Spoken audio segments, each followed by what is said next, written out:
महाशिवरात्र आहे. महाशिवरात्राच्या आपल्या सर्वांना मनापासूनच्या शुभेच्छा व्यक्त करतो. आणि महाशिवरात्रीच्या या पर्व काळामध्ये आज जी तातडीची पत्रकार परिषद घेतलेली आहे त्याचं कारण म्हणजे शिवसेनेचे नेते सन्माननीय एकनाथजी शिंदे साहेब अर्थात यशस्वी मुख्यमंत्री आणि आत्ताचे विद्यमान उपमुख्यमंत्री यांचं नारंगाव नगरीमध्ये म्हणजे जुन्नरच्या शिवभूमीमध्ये स्वागत होत आहे. 28 तारखेला 28/2/2025 या तारखेला सायंकाळी 4 वाजता जुन्नरच्या हॉटेल आनंदच्या हरिपाडवर त्यांचं आगमन होत आहे.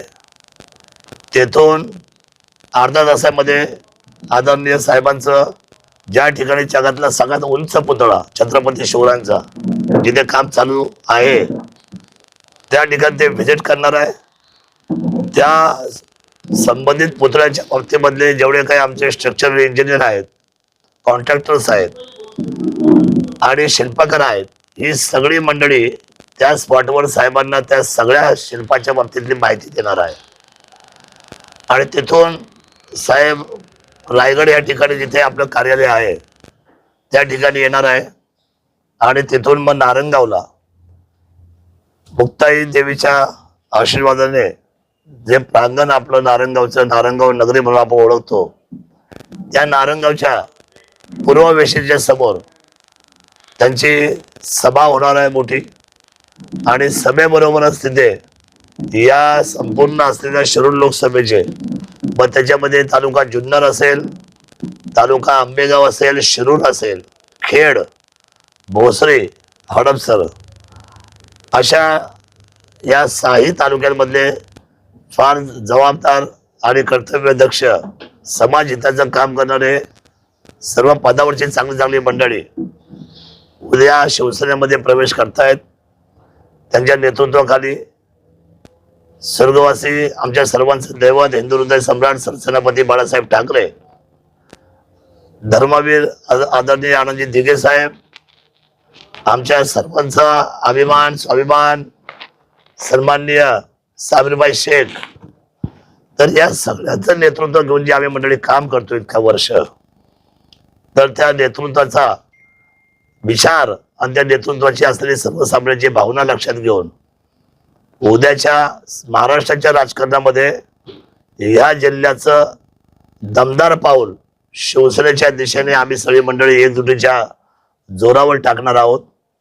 मग पुढच्या भविष्यामध्ये जिल्हा परिषदेच्या निवडणुका असतील, नगरपंचायत असेल, पंचायत समिती असेल, या ठिकाणी अतिशय सुंदर बांधणी करून या जिल्ह्यामध्ये शिवसेनेचा वरचष्मा कसा राहील आणि सर्वसामान्य व्यवस्थेमध्ये आम्ही न्याय कसा देऊ अशा पद्धतीची भूमिका घेऊन उद्याच्या 28 तारखेला एक मोठा सर्वात चांगला महामेळावा सभा त्या ठिकाणी प्रवेशाबरोबरच साहेबांचं मार्गदर्शन होणार आहे. आणि म्हणून मी तालुक्याच्या तमाम मायबाप जनतेला मी त्या ठिकाणी विनम्र आवाहन करतो की आपण सर्वांनी 28 तारखेला सायंकाळी पूर्व वेस जुन्नर जे छत्रपती शिवरायांचे एक सुंदर महाद्वार नारंगावकरांनी उभं केलेलं आहे, त्यामुळे त्या ठिकाणी मोठी जंगी सभा होणार आहे. आपण सर्वांनी त्या सभेचा आनंद लुटण्याकरता विचार आणि विचारांची असलेली भूमिका आपण ग्रहण करण्याकरता त्या ठिकाणी यावं अशा पद्धतीची विनंती करण्यासाठी आजची ही पत्रकार परिषद बोलवलेली आहे. आणि या पत्रकार परिषदेमध्ये आपल्याला लक्षात येणार आहे की उद्या भविष्यामध्ये जुन्नर तालुका हा विकासाच्या दृष्टीने आम्ही सर्व मंडळी राजकीय एका व्यासपीठावर अतिशय मजबूतीने काम करू अशा पद्धतीचा विश्वास या पत्रकार परिषदेमध्ये मी देतो. या आपल्या दौऱ्यामध्ये जे एकनाथजी शिंदे असणार आहेत आपल्याबरोबर, घटक पक्षामध्ये जे काही तालुक्यातले नेते हे पण बरोबर असणार आहेत? नाही, घटक पक्ष म्हणजे महायुतीमध्ये जे नाही, शिवसेनेचा मेळावा आहे ना, बाकीच्या कार्यक्रमासाठी हा राजकीय आहे आहेत म्हणून हा उपमुख्यमंत्री आहेत त्याच्यामुळे विचारलं की याच्यावर बाकीच्या तालुक्यातल्या इतर नेत्यांना आमंत्रित केले बाकीच्या दौऱ्यात? नाही, हा शिवसेनेचा मेळावा आहे, पक्षाचा मेळावा आहे, पक्षाचाच प्रवेश आहे, पक्षाचंच व्यासपीठ आहे. तालुका वगैरे त्यासाठी. भाऊ पाटे यांचाही प्रवेश या मेळाव्यामध्ये होणार आहे का? सन्माननीय बाळासाहेबजी दांगट साहेब यांच्याबरोबर माझी चर्चा चालू आहे. बाळासाहेब दांगट साहेबांबरोबर चर्चा चालू आहे. बाबूरावजी बरोबर माझी चर्चा झालेली आहे. बाबूरावजी आहे, सन्माननीय धरमजी लांडे साहेब असतील, त्याप्रमाणे सन्माननीय प्रसन्नजी असतील, जीवनजी शिंदे असतील, त्याप्रमाणे तालुक्यातले बरेचसे पदाधिकारी आहेत. त्याच्यामध्ये माझी उपसभापती अंजनाताई कोरडे आहेत. अनेक गावचे बरेचसे मोठ्या गावच्या सरपंच पदाची जबाबदार लोक आहेत. त्यानंतर संध्याताई भगत म्हणून जे आता महिला प्रतिनिधी म्हणून काम करतात त्या मीना खोऱ्यामध्ये, त्या सुद्धा या प्रवेशामध्ये इच्छुक आहेत.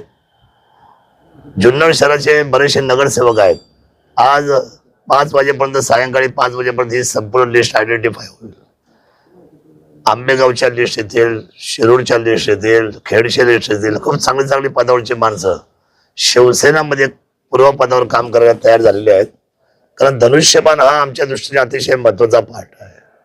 आणि मला असं वाटतं की स्थानिक स्वराज्य संस्थेला युतीचं, महायुतीचं किंवा महाआघाडीचं गणित राहील असं मला तरी वाटत नाही. त्यामुळे ह्या निवडणुका या जिल्ह्यात तरी माझ्या माहितीप्रमाणे या पक्षाच्या 1 बाय 1 होतील. म्हणजे राष्ट्रवादी वर्सेस शिवसेना निवडणूक होईल.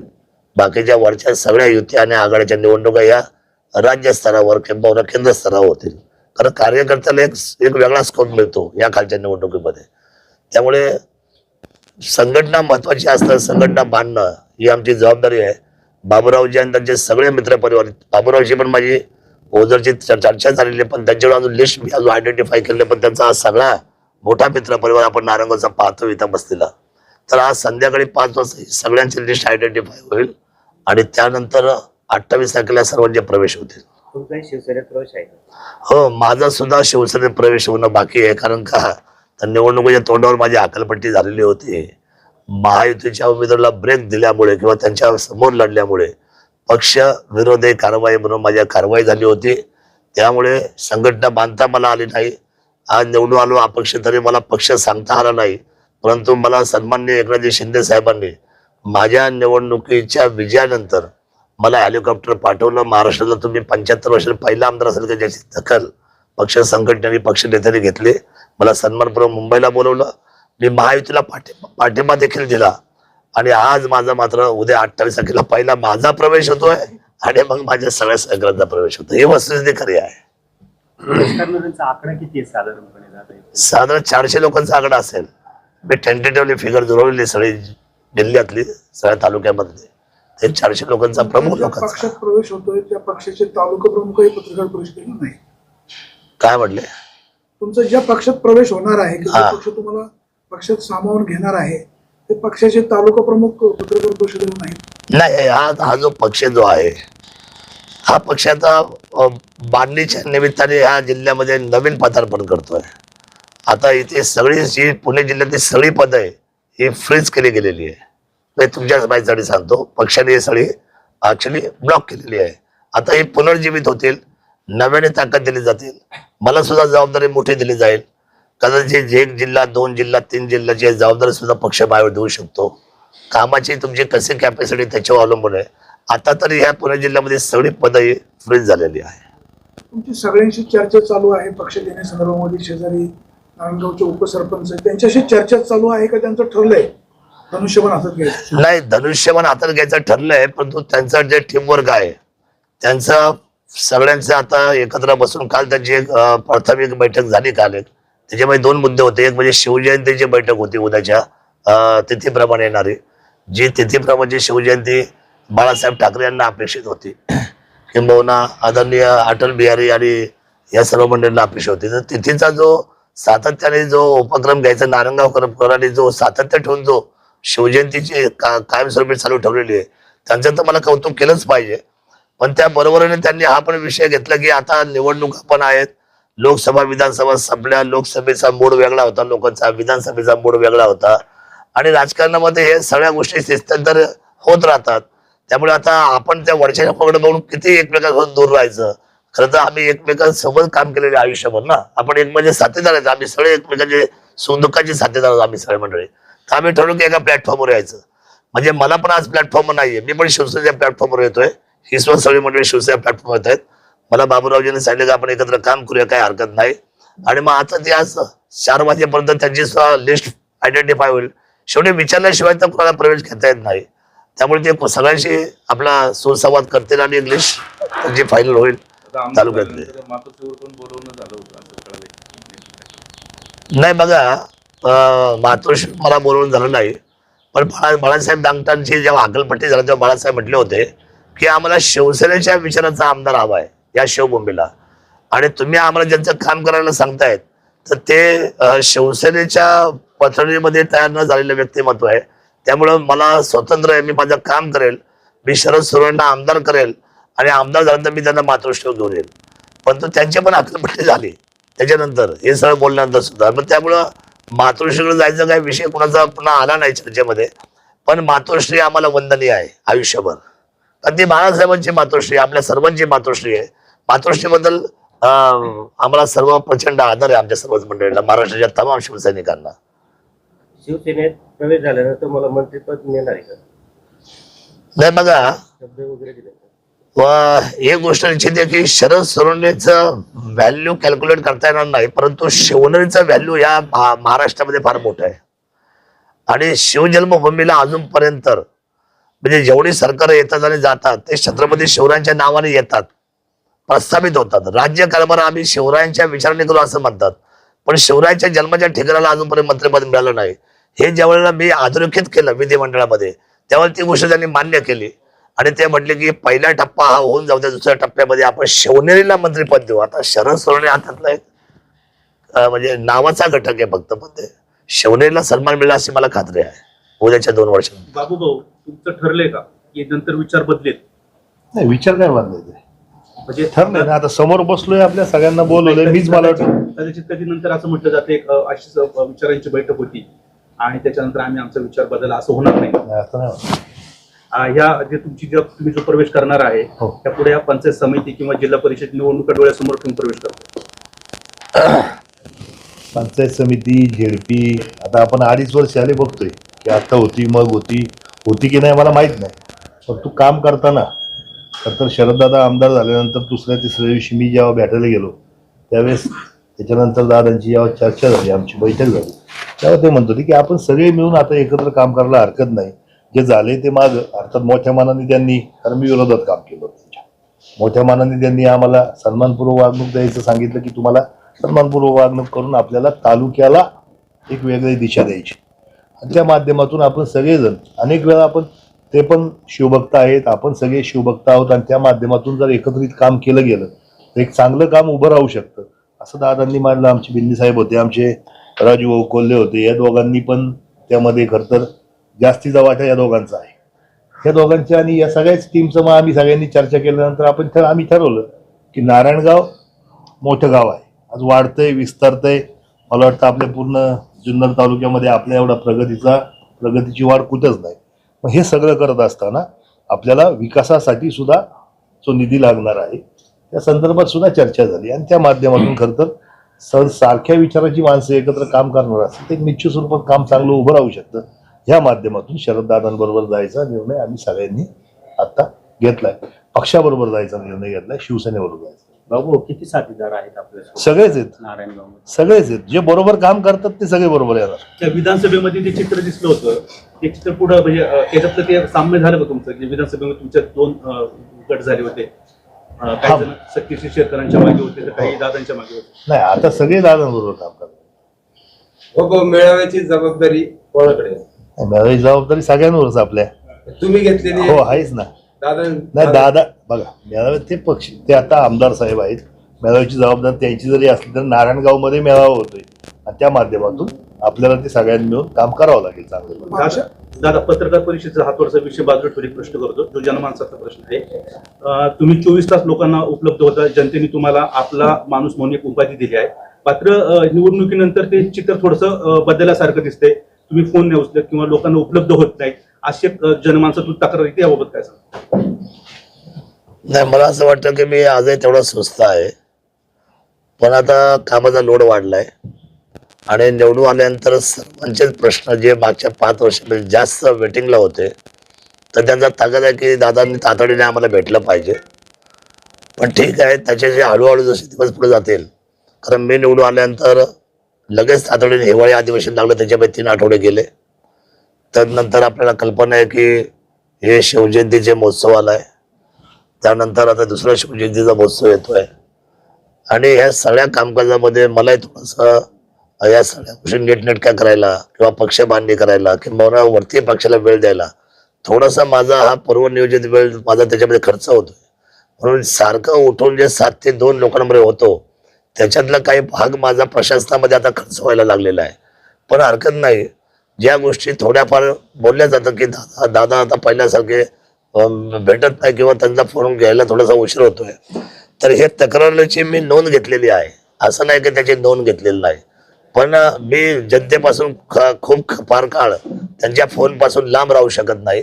त्यांच्या फोनचा विचार करणं, त्यांना प्राधान्य देणं आणि सगळ्या अडीअडचणी समजून घेऊन त्यांना उत्तर देणं ही माझ्या खुर्चीची नैतिक जबाबदारी होती, आहे आणि ती कायमस्वरूपी राहील. थोडंसं मला सवड दिली पाहिजे आणि ते त्याच्यातून आता लवकरच मी बऱ्यापैकी रुटीनमध्ये येईल. काही कामं वाटून सुद्धा दिली जातील, काही जबाबदाऱ्या वाटून दिल्या जातील, तर या सुद्धा सगळ्या गोष्टी त्याच्यामध्ये आम्ही इन्क्लूड करून टाकू. तालुक्यातला एखादा महत्वाचा, अगदी महत्वाचा विषय आहे आणि तो तुमच्या कानापर्यंत जावा असं त्या माणसाची जर अपेक्षा असेल, तर त्यासाठी दुसरा एखादा तुम्ही सबस्टिट्यूट नंबर जनतेसाठी द्याल का, ज्याच्यावरून तुमच्यापर्यंत किमान निरोप तरी जाईल? नाही बघा, तसं सबस्टिट्यूट नंबर सगळ्यांकडेच आहे. त्याचं कारण असं आहे की ज्या ज्या विभागामध्ये आमचे कार्यकर्ते काम करतात, जे 20 वर्ष माझ्यावर काम करतात, ते सगळ्यांना सगळे माहीत आहेत. असं नाही की माझ्याबरोबर निरोप मिळत नाही, माझ्याकडे तातडीने निरोप मिळतो. पण त्या कामाची काही कामाला वेळ असतो, तर काही तहसीलदारांना काही समजा लिटिगेशन पडलेले, काही कोणाच्या प्रांताकडे पडलेले आहेत, त्याची तारीख असते ती 18 दिवसानंतर. पण तो म्हणतो की दादाने लगेच त्यांना सांगावं. 18 दिवस आधी सांगून काय करणार, तर त्याला थोडंसं थांबवलं पण लागेल. काही लोकांचे प्रश्न असे असतात की समजा माझे आज मी गेलो आणि मला लगेच मम्मी आम्ही लगेच माझे तातडीने मला त्या ठिकाणी माझं मोजणी करायला प्रकरण हातात घेतलं पाहिजे, तर मला त्यांना सांगावं लागतं की आज तुम्ही त्यांना अर्ज करा, पैसे बँकेत जमा करा आणि तुमची तारीख घेऊन लवकर आपण त्यांना त्या बाबतीला निर्णय करायला लावू. तर या सगळ्या वेगवेगळ्या प्रकारच्या अडचणी आहेत. माणसं तीच आहेत, माणसं आपल्या जवळचे कोणी बदललेलं नाही. प्रत्येक पॉकेटला आपापल्या पद्धतीचे कार्यकर्त्याची फळी उभी आहे, आजही आहे. म्हणजे समजा उद्या या नारंगामध्ये आता बाबूरावजी जॉईन होत आहेत, उद्या ह्या पंचक्रोशीमध्ये उद्या बाबूरावजी असतील, संतोष दादा असतील किंवा हे सगळे जे मंडळी असतील, आमचे राजाभाऊ असतील, बिनी साहेब, ही फळीच आहे शेवटी काम करणारे. सहज उपलब्धता मिळते आपल्या कार्यकर्त्याच्या, निरोप पण लगेच मिळतात. परंतु अशा सूरज वाघे प्रभावीपणे तुमच्या बरोबर होते, त्यात दिसत नाहीत, त्यांचा प्रवेश होणार काय? सुरेश भाऊंशी माझं बोलणं झालंय, ते प्रयागला गेलेले आहेत, ते आता आज रात्री पण येतील. मी त्यांना हे सगळ्या गोष्टी कानावर घातलेल्या आहेत. मी बाळासाहेब दांगडे सुद्धा इथं नव्हते, 3 दिवस मुंबईला होते. परवा दिवशी हा दौरा खाली आला, मी खूप दिवस झाला दौरा मागत होतो साहेबाकडे. साहेब म्हटले आता ही उद्याच्या 3 तारखेला मार्च आपलं अधिवेशन चालू व्हायच्या आधीच मला तारीख देतो, पण त्यांनी घाईने मला 28 तारीख दिली. तर बाळासाहेब सुद्धा आज संध्याकाळी मुंबईला येत आहेत, त्यांच्याशी पण मी करणार आणि मी सगळ्या गोष्टी कानावर घालूनच करतो. कुणाच्या आहे सुरेश भाऊशी पण मी बोललोय. सुरेश भाऊ सुद्धा आज संध्याकाळपर्यंत किंवा फारपर्यंत म्हटले उद्या सकाळपर्यंत मी येतो आणि आपल्याशी भेटून आपण चर्चा करू. तर सगळ्यांना विश्वासात घेऊन, जुन्या लोकांना, नवीन मंडळींना, सर्वांना एकत्र करून, आणि मला असं वाटतं की पक्षवाढीसाठी मी भेदाभेद मानत नाही आणि मी कालचं सगळं विसरून जाणारा माणूस आहे. मला असं फार काय त्याच्यामध्ये फार बनाव लावून ते माझ्याबद्दल असे बोलले, त्यांनी माझ्याबद्दल वाईट वागलं, ते माझ्या कार्यकर्त्याशी असे मांडले, तर याच्यामध्ये पक्षवाढीचं धोरण असं असतं की सगळ्यांना सामावून घेऊन काम करायचं असतं. आणि हे सामावून घेऊन काम करणं म्हणजेच उद्या सत्तेचे सर्व दरवाजे उघडे होतात. बघा, पंचायत समितीच्या उद्या 9 जागा म्हणजे 9 जिल्हा परिषद झाल्या, तर 9 जिल्हा परिषद सदस्य आपले होतील.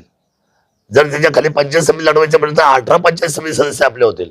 सभापती होईल, उपसभापती होईल, म्हणजे एवढे जे स्रोत आहेत. नगरपालिका 20 जागा झाल्या त्यावेळेला, लोकनियुक्त नगराध्यक्ष 1 आणि खालचे 20 नगरसेवक खाली आहे. म्हणजे एवढी जर मेजॉरिटी, एवढी मोठी ताकद जर आपल्याला सत्तेच्या ठिकाणी जर उद्या भविष्यामध्ये येणार असेल, तर पक्ष संघटना वाढीसाठी सर्वांसाठी दरवाजे उघडे आहेत.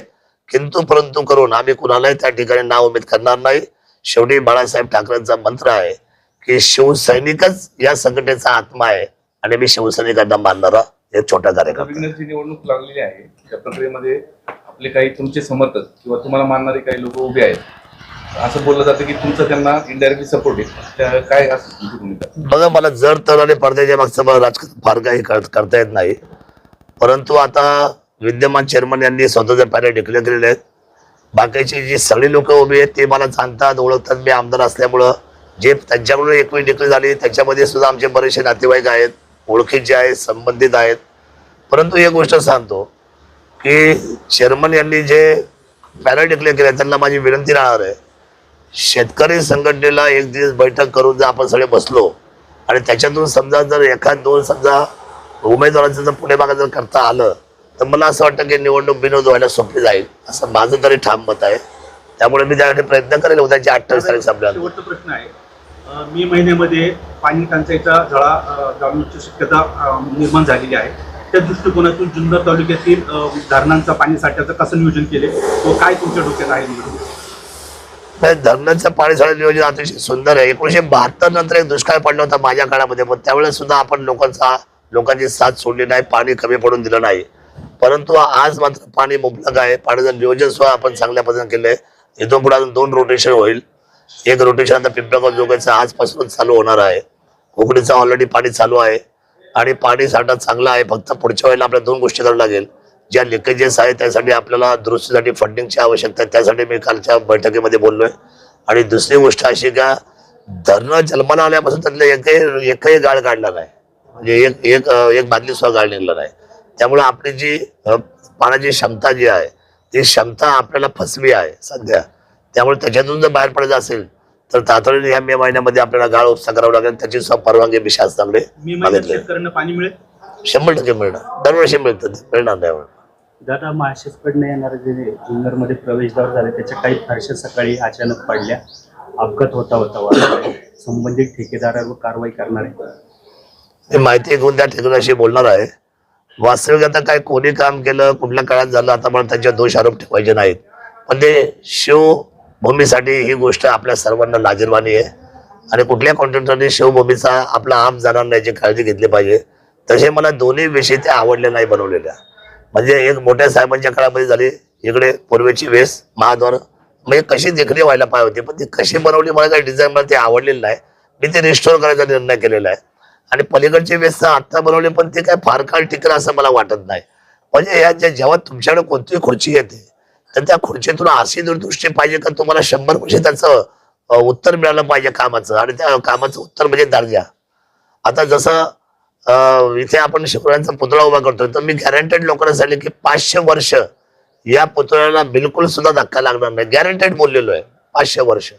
आता 500 वर्षाचा मी जगणार नाही, पण माझ्या माहितीप्रमाणे 500 वर्षाचा जो आवाज दिला याचा अर्थ आम्ही स्ट्रक्चरल इंजिनियर, त्यातल्या मधली काळजी, त्यामधल्या मग भूकंपाचे धक्के असतील, हवेचा पिरॅमिड असेल, त्यानंतर खालच्या सॉइल असेल, खालचा खडक असेल, या सगळ्यांचं परीक्षण करण्यामध्ये आम्ही जवळजवळ त्याच्यामध्ये 6 महिने घालवले. सगळ्यांचे रिपोर्ट घेतल्याशिवाय आम्ही तिथं बिलकुल सुद्धा काही केलेलं नाही. याचा अर्थ काय, तर आम्हाला सक्षम ताकदीची जे शिल्प उभं राहणार, जे जगापुढे जाणार आहे त्याची जबाबदारी आम्ही खांद्यावर घेतली. 2 पैसे खर्च जास्त झाले तरी चालतील. तसंच या दोन्ही महाद्वाराच्या बाबतीमध्ये थोडीशी सगळ्याच शिवभक्तांमध्ये महाराष्ट्राची नाराजी आहे. तर आपण बदल करू, कारवाई करण्यापेक्षा त्याच्यावर चांगलं काम करून घेऊन जो कोण ठेकेदार असेल त्याला बोलून संबंधित अधिकाऱ्यांना सांगून. ठेकेदाराचा विषय निघाला म्हणून एक प्रश्न विचारतो. जुन्नर तालुक्यात जेवढे की शासनाचे ठेकेदार आहेत जे बांधकाम घेतात यांच्यामध्ये मुजोरपणा जास्त वाढलाय, तर त्यांना काय तुम्ही एक सूचना कराल त्या ठेकेदार? नाही, मला एक गोष्ट खूप वाईट वाटली मागच्या 5 वर्षामध्ये. पैसे नाहीये आणि नारळ फोडले आणि त्या ठेकेदाराला म्हटलं का चला चला चला खरं कामाला सुरुवात कर, दाखवता खरं लोकांना की मी पैसे आणलेत. त्यामुळे गडबड काय झाली, त्यांना रुपये नाही, कामाची त्यांना घाई करायला लावली आणि त्यांनी सुद्धा आपलं तात्पुरतं मुलामुला लावून ते काम करायचा प्रयत्न केला आणि नंतर लक्षात आलं का अजून त्याला निधी वितरण झालेला नाही. आपल्याकडे पद्धत नव्हती. निधी येत आला असेल आणि त्याचे जर समजा प्रशासकीय माणूस त्याचं जर टेंडर झालं असेल, वर्क ऑर्डर झाली तरच काम करायचं, अन्यथा बिलकुलही काम करायचं नाही. 2,500 कोटीपैकी मला मुश्किली मी तुम्हाला सांगतो 200, 300, 400 कोटीचं मी उद्घाटन केले असेल. 2,000 कोटीचे तर मी उद्घाटनच केलेले आतापर्यंत, सेकंड टाइम आमदार असून सुद्धा. म्हणजे मला असं वाटतं की दर्जा सांभाळण्यामध्ये आणि ठेकेदारावर कमांड ठेवण्यामध्ये लोकप्रतिनिधीची नैतिक जबाबदारी असली पाहिजे. शेवटी जनता आणि ठेकेदार याच्या मधला दुवा म्हणजे लोकप्रतिनिधी आहे आणि लोकप्रतिनिधी त्याच्यावर चांगली कामं मग ठेकेदाराला पैसा मिळाला पाहिजे. पण तो चांगलं काम जर केलं, त्याची स्पर्धा जर कमी केली, त्या स्पर्धेला सुद्धा कमांड हे आमदार मोजायचं पाहिजेच. आणि त्या सगळ्या याच्यामध्ये प्रत्येकाला कामं विभागून दिली पाहिजे आणि त्याच्यावर चांगली कामं करून त्यांना पण बिचारायला 2 पैसे मिळाले माजी पाहिजे. आमदार अतुल बेनके यांनी ठेकेदारांना डोक्यावर घेतले असं म्हणायचं होतं तुम्ही?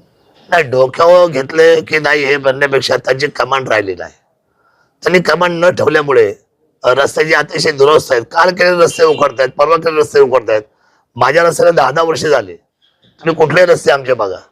त्यामुळे मला असं वाटतं की आपण त्यांना नाव ठेवत नाही कुणाला, मला ते आवडत नाही. पण कदाचित त्यांनी जर थोडासा आळस नसता केला आणि लाईन दोरीमध्ये जर त्या लोकांना कामं करून घेतली असतील तर कदाचित त्या तालुक्यात दर्जा रस्त्याचा आपल्याला मिळाला असं सर्वांना. अष्टविनायक मार्गाची जी तुमच्या काळात झालेली कामं आहेत ती सुद्धा बरीच अपूर्ण आहे. शेतकऱ्यांना त्यांचा माल रस्त्यावरती काढता येत नाही. ओझोन पेंजेवाडी पट्ट्यामध्ये ती पण एक नाराजी तुमच्यापर्यंत आली असते. अजूनपर्यंत कोणी आलेलं नाही, पण जे जे येतात त्यांना आम्ही एक्सचेंज लगेच देतो. त्यावेळेला ते काम करत असताना आडवे येत होते आणि आता ज्यावेळेस त्यांना असं वाटलं की नाही आता आम्हाला मार्ग पाहिजेत. कसं असतं की प्रत्येक माणसाचं वागणं हे वेळेवेळेने बदलत राहतं. शेतकऱ्याबरोबर काम करणं सोपं पण तेवढंच आहे, भावनेने आणि अवघड पण तेवढंच आहे. परंतु त्याच्यातूनही आपण मार्ग काढलेत. आजही कुठली कामं असेल तर शेतकऱ्यांचा झाली, माझा दरवाजा उघडा 24 तास 365 दिवस 24/7. कोणी माझ्याकडे आलं अष्टविनायकची लायबिलिटी घेऊन तर मी उभा आहे जे सांगाल त्या काम करण्यासाठी. आता कुमशेरवारांनी मला परमिशन निवेदन दिलं, त्यावेळेस ते म्हणत होते की आम्हाला गटरच नको आणि त्यांना विरोध केला. आणि आता ते म्हणतात साहेब आता काही करा पण ते गटर द्या. मग आता त्यांना काम करायला लावलेलं आहे. म्हणजे अशा सगळ्या गडबडी आहे, पण ते होऊन राहील. कामं होत राहतात, कामं करू, दर्जेदार कामं करू. आपण शेतकऱ्याच्या बाजूने जाऊ. दादा अष्टविनायकचा विषय निघाला म्हणून विचारतो का भाऊ अष्टविनायकचा रस्ता नेमका नारायणगावातून अष्टविनायकला जाणारा रस्ता नेमका कोणता? कोल्हेमाळ्यातून का गावात? कोल्हेमाळातून. कोल्हेमाळ्यातून असेल तर मग तिथं गटर का नाही अष्टविनायक रस्त्याला? आता होतील ना सगळे, आता काम होईल चालू, पैसे मिळतील आता कोल्हेमाळ्याच्या सगळ्या लोकांना. भूसंबंधाचे पैसे मान्य झालेले आहेत. नाही जो रस्ता झाला त्याला समजा पण ठीक आहे कोल्हेमाळ्यात एक तुझी आपण थोडंसं बाजू असं आहे, मधला लेआउट मिळत नसल्यामुळे ते काम संपूर्ण थांबलेलं आहे. पण आता भविष्यामध्ये सगळं पूर्ण होईल आणि फार वेळ लागणार नाही, आता लवकर पूर्ण होईल. मातोश्रीबद्दल आजही आस्था आहे असं तुम्ही म्हणाले. एकीकडे आस्था आहे असं म्हणतात, दुसरीकडे त्यांच्या पक्षाचे कार्यकर्ते बोलतात. बाबू पटेल यांनी 2 वेळा तुमच्या पक्षाचं काम केलं नाही, तुमचं काम केलं नाही, तरी बाबूराव यांना तुम्ही तुमच्या पक्षात घेताय. अगोदर काही सेटिंग होतं का नेमकं काय? बघा साहेब, तुम्हाला एक साधी गोष्ट सांगतो. आपण सगळी मंडळी ना हे जनतेचे सेवक आहोत. पद, खुर्च्या, पक्ष या गोष्टी नामांतराच्या आहेत. पण बाळासाहेबांचे शिवसैनिक जरी विसंगत झाले, विविध पक्षात जरी गेले, तर एका या प्लॅटफॉर्मवर यायला त्यांना कोणी अडवू शकत नाही. गमतीचा भाग म्हणून तुम्हाला सांगतो की मातोश्री आम्हाला सर्वांना म्हणजे एकनाथ शिंदे साहेबांसह मातोश्री वंदन हे आहे, लक्षात ठेवा तुम्ही. जे लोक पक्षातून बाहेर पडले, ठीक आहे, विचारधारेमध्ये एकमेकांच्या समजा विचारामध्ये फरक पडला असेल, कामाच्या पद्धती बदलल्या असतील, परंतु शिवसैनिक हा कुठलाच मातोश्रीपासून लांब नाही. प्रश्न राहिला बाबूराव आणि त्यांच्या सहकार्यांचा. आमची मैत्री कायम होती आहे आणि ती राहणारच आहे. काम करत असताना त्यांचा या सगळ्यांचा एकच ओरा आहे की जनतेला न्याय मिळाला पाहिजे, त्यांची जास्तीत जास्त कामं व्हायला पाहिजे. आमची तीच भूमिका आहे. त्यामुळे मला एक सुस्पष्ट सांगायचं आहे आपल्याला की हे फोडाफोडीचं राजकारण नाही, हे समन्वयाचं राजकारण आहे. आणि समन्वयाचं राजकारण करायला महाराष्ट्रामध्ये आमच्या अगोदर महाराष्ट्रामध्ये खूप समन्वयाचे राजकारण लोकांनी केलेत. आम्ही तर त्यातले फार छोटे घटक आहोत. मग आम्हाला असं वाटतं की काय भलं आहे आमच्या तालुक्यासाठी, तर तालुक्याच्या भल्यासाठी आम्ही एका प्लॅटफॉर्मवर आलो तर आपल्या सर्वांचा आशीर्वादाची गरज आम्हाला सगळ्यांना लागणार आहे, असं माझं मत. तर शिवसैनिकांनी काय आव्हान करणार? सर्व शिवसैनिकांनी आता या शिवसेनेबरोबर यावं आणि मला असं वाटतं की आपण सर्वांनी एकजूट होऊन हा संपूर्ण जिल्ह्यावर चांगल्या पद्धतीचा या पक्ष संघटनेची वाढ निर्माण करून आपला दबदबा तयार करावा असं मला वाटतं. बाळासाहेब ठाकरेंच्या आचार विचारावर तुमची वाटचाल आहे. मग असं असताना माऊलीशेठ खंडागळे तुमच्या सोबत का? पुढे येतील ना भविष्यात, जे राहतील ते सेकंड फेज मध्ये येतील. खात्री आहे तुम्हाला ती? मला सगळ्यांचीच खात्री वाटते. मला वाटतं भविष्यामध्ये उद्धवजी पण आमच्याकडे येतील, सगळेच आमच्याकडे. आम्हाला कुणाबद्दल दुमतच नाही ना हो. आम्हाला असं वाटतं सगळे आमच्याबरोबर असले पाहिजे, आम्ही सगळ्यांबरोबर असलो पाहिजे. दादा, प्रशांत कोरटकर नावाच्या नागपूरच्या एका मुख्यमंत्र्यांच्या जवळच्या व्यक्तीने काल छत्रपती शिवरायांबद्दल अत्यंत अवमानास्पद वक्तव्य केलं.